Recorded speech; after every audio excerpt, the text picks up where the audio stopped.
हम लोग तो भरोसे पर रहते हैं कि सरकारें ये कर रही होंगी।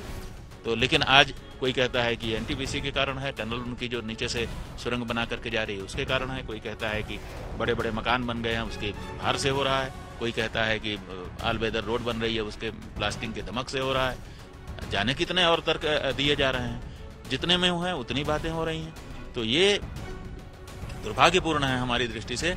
हम ये चाहते थे और चाहते हैं कि पता चले पक्के कारण का कि ये कारण है, और जब कारण पता चल जाएगा तो उसके निवारण का उपाय भी हम खोज लेंगे। जोशीमठ में इस वक्त आपदा का समय है और इसी लिहाज से शंकराचार्य जी ने खुद पीआईएल दायर की है, जनहित याचिका दायर की है।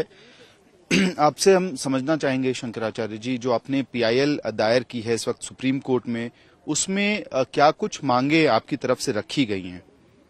देखिए, हमने ये चाहा है कि जो उत्तरदायी संस्थाएं हैं, सरकार है, उनको निर्देश सुप्रीम कोर्ट जारी करे कि इस घटना को हल्के में न लें, गंभीरता से लें, क्योंकि केवल 20-25 हजार लोगों की प्राण का ये प्रश्न नहीं है, सबके प्राण संकट में है, ये भी बहुत बड़ी बात है। इसके अलावा बहुत बड़ी संपत्ति है और ये शहर एक धरोहर है, और केवल ये 20-50 हजार लोगों का केंद्र नहीं है, ये समस्त सनातन धर्मी 80 करोड़ से अधिक जो सनातन धर्मी हैं, उन सनातन धर्मियों की आस्था का केंद्र है ये। भगवान शंकराचार्य जी ने 4 पीठ जो बनाए हैं उनमें से ये प्रमुख पीठ है और उत्तर विश्व की ये राजधानी है धर्म की।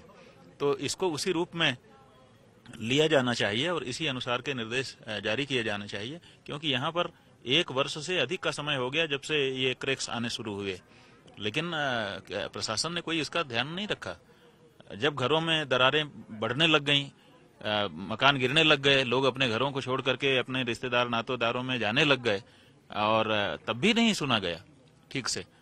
फिर जब बहुत बड़ा मसान जुलूस निकला जिसमें पूरे शहर के लोग सम्मिलित हो गए, तब अब कुछ सक्रियता दिखाई दे रही है। तो हमको लगता है, और ये सक्रियता जब तक तेजी है तब तक रहेगी, स्वाभाविक है। फिर दूसरे काम, क्योंकि सरकारों के सामने बहुत काम होते हैं तो दूसरे कामों में व्यस्त हो जाएंगे। तो इसलिए हम चाहते थे कि हमारा माननीय उच्चतम न्यायालय इसमें कोई ऐसा निर्देश पारित कर दे जिससे ध्यान पूरा बना रहे और ये नगर बच सके। कल मुख्यमंत्री पुष्कर सिंह धामी आए थे, पूरे इलाके का उन्होंने सर्वे किया। हमने उनसे ये सवाल पूछा था कि लगातार जो मिश्रा कमेटी की रिपोर्ट है और एक्सपर्ट्स पैनल की रिपोर्ट्स आती रही हैं अलग अलग इंडिपेंडेंट, उस पर सरकार ने वक्त रहते ध्यान नहीं दिया। क्या आपको भी वही बात लग रही है? क्योंकि आप पीआईएल में मुझे लगता है वही प्रेयर आप भी रख रहे हैं एक तरह से। नहीं, जो 1976 की मिश्रा कमेटी की रिपोर्ट है वो तो मार्गदर्शक ही है, क्योंकि उन्होंने ये तभी कह दिया था कि जोशीमठ में समस्याएं बढ़ जाएंगी अगर यहाँ पर ज्यादा छेड़छाड़ की गई, क्योंकि ये बहुत कच्चे आधार पर ये स्थिर है। उसके बाद 91 में, फिर 96 में, फिर उसके बाद 2003 में, और उसके बाद कई बार ऐसे मौके आए। और अभी तपोवन यहाँ से ज्यादा दूर नहीं है, 1 वर्ष 1.5 वर्ष पहले ही वहां पर बहुत बड़ी आपदा आई जिसमें 200 लोग काल कबलित हो गए। तो इन सब परिस्थितियों के मद्देनजर इस बारे में अध्ययन होना चाहिए था। लेकिन देखिए, गजब की परिस्थिति है कि इतने सब संकेतों के बावजूद 1 वर्ष से तो जोशीमठ में दरारें दिखाई दे रही हैं स्पष्टता के साथ, फिर भी आज सरकार या कोई दूसरी एजेंसी ऐसी नहीं है जो पूरी दृढ़ता के साथ जनता के सामने आकर के कह सके कि ये इन कारणों से ये घटना हो रही है, ये जो दरारें आपके यहाँ आ रही हैं, ये जो परिस्थिति निर्मित हो रही है, ये जो पानी का रिसाव जगह जगह से हो रहा है, ये जो मकान एक दूसरे पे टिक जा रहे हैं तिरछे होकर के, ये सब इस कारण से हो रहा है, ऐसा कहने के लिए आज कोई सक्षम नहीं है। क्यों नहीं सक्षम है? अगर अध्ययन किया होता तो कह सकते थे।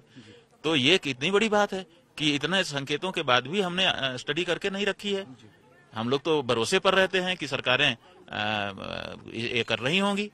तो लेकिन आज कोई कहता है कि एनटीपीसी के कारण है, टनल उनकी जो नीचे से सुरंग बना करके जा रही है उसके कारण है, कोई कहता है कि बड़े बड़े मकान बन गए हैं उसके भार से हो रहा है, कोई कहता है कि ऑल वेदर रोड बन रही है उसके ब्लास्टिंग के धमक से हो रहा है। जाने कितने और तर्क दिए जा रहे हैं, जितने में हुए उतनी बातें हो रही हैं। तो ये दुर्भाग्यपूर्ण है हमारी दृष्टि से।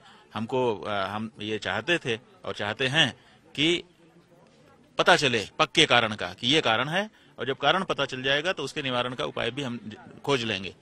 कारण तो पता चले। पहले जांच हो जाए तो दवाइयां तो अपने पास हैं, डॉक्टर कोई ना कोई दवाई देकर ठीक कर ही लेगा, लेकिन कारण का ही अभी पता नहीं है। तो ऐसी परिस्थिति हो गई है, कोई किसी से पूछो कोई बताने को ठीक से तैयार नहीं है। ऐसी स्थिति में अब तो हम ये सोच रहे हैं कि हम खुद जो है कुछ विशेषज्ञों को हायर करें और एक कमेटी बना करके खुद इसके कारणों की जांच करके आगे बढ़ें, क्योंकि कहीं से कोई सहयोग ऐसा बौद्धिक मिलता हुआ दिखाई नहीं दे रहा है। जनता त्राही त्राही कर रही है, लोग हमारे पास आके रो रहे हैं, हम क्या कर लेंगे। तो ऐसी परिस्थिति में अगर हम लोगों को पहले से पता होता कि हम लोगों को ये करना होगा तो हम पहले से अध्ययन करके रखते। तो बहुत कुछ हम सीखने समझने को भी मिल रहा है, लेकिन अभी यहाँ पर बहुत कुछ करने की आवश्यकता है और ये सुप्रीम कोर्ट के डायरेक्शन से ही संभव है, ऐसा मानते हुए हम सुप्रीम कोर्ट में जाकर के पहुंचे हैं। ये जो ज्योतिर्मठ है और जोशी मठ दोनों ही हिंदू आस्था के लिहाज से बहुत अहम माना जाता है। ज्योतिर्मठ में दरारें हैं, नरसिंह मंदिर में दरारें हैं, मुख्यमंत्री खुद देख के गए हैं और आप खुद कह रहे हैं कि कहीं ना कहीं सरकारों की तरफ से कोताही बरती गई है। तो क्या इससे पहले भी आप लोगों ने सरकारों को आगाह किया था, चेताया था, उनसे बातचीत की थी मठ की तरफ से? जी बिल्कुल, हम लोग तो जब 2008 ईस्वी में गंगा अभियान चला रहे थे उस समय ही ये कह दिया था कि ये जो एनटीपीसी का प्रोजेक्ट है इसको नहीं बनना चाहिए। इसके लिए आंदोलन भी हम लोगों ने किया था। उस समय की सरकारों ने हमको ये कहा था कि नहीं नहीं, ये आप लोग विकास का विरोध कर रहे हैं। यहाँ के लोगों ने भी हम लोगों का विरोध किया था। हमारे जो शिष्य थे स्वामी ज्ञान स्वरूप सानंद, उन्होंने जब विरोध किया तो उनके मुंह पर काली स्याही यहाँ के निवासियों ने पोत दी थी। क्यों? क्योंकि उनको भड़का दिया गया था कि ये विकास के विरोधी लोग हैं, अगर ये लोग आएंगे तो आपका विकास ही रुक जाएगा। अब वही जनता कह रही है कि हमने उस समय आपकी नहीं सुनी क्योंकि हमको वर्गला दिया गया था अधिकारियों के द्वारा। तो ये सब परिस्थिति है। अब हम उसमें जाना नहीं चाहेंगे क्योंकि ये समय नहीं है। ये समय है कि तत्काल लोगों के प्राणों की और इस बात की के आश्वासन की इस समय जरूरत है कि आपको जीवन कठिनाई में नहीं डाला जाएगा, आपके प्राण की भी रक्षा होगी और जिस परिस्थिति में आप रह रहे हैं पुनर्वास की अगर आवश्यकता हुई तो वैसा ही पुनर्वास हम आपको उपलब्ध करा देंगे। आप खुद भी आज कई इलाकों का मुआयना करने वाले हैं। जी, हम जाना चाहते हैं। दो कारण हैं उसके। एक तो हम अपनी आंखों से परिस्थितियों को देखेंगे तो हमको ज्यादा समझ आएगी, क्योंकि जब बात कहनी है तो स्वयं समझे रहना जरूरी होता है। और दूसरे, जो लोग हैं वो हतोत्साहित हैं, उनको कुछ सूझ नहीं रहा है, आंखों के सामने उनके अंधेरा है, तो उनके मनोबल को बढ़ाना, उनके साथ खड़े होकर के, ये भी हम जरूरी समझते हैं। तो इसी दृष्टि से जा रहे हैं और हम सरकारों से भी चाहेंगे कि वो भी थोड़ा संवेदनशील रवैया अपनाएं और हम और वो मिल करके इस समय की जो जरूरत है उसको पूरा करें। से बात करने के लिए बहुत बहुत धन्यवाद। तो इस वक्त पूरे जोशी मठ में आपदा जैसे हालात हैं, लोगों के अंदर डर है और यही वजह है कि ज्योतिर्मठ जो हिंदू आस्था का बहुत बड़ा केंद्र है, वहां से शंकराचार्य जी ने खुद सुप्रीम कोर्ट में PIL दायर की है और वो इसके साथ ये भी कह रहे हैं कि कहीं ना कहीं लगातार सरकारों के द्वारा कोताही बरती गई और उसका नतीजा है कि अब जोशी मठ के अलग अलग हिस्सों में दरारें हैं और साथ ही हिंदू आस्था के प्रतीक ज्योतिर्मठ में भी अब दरारें दिखाई दे रही हैं। वीडियो सहयोगी अभिषेक सिंह के साथ मैं अमित भारद्वाज।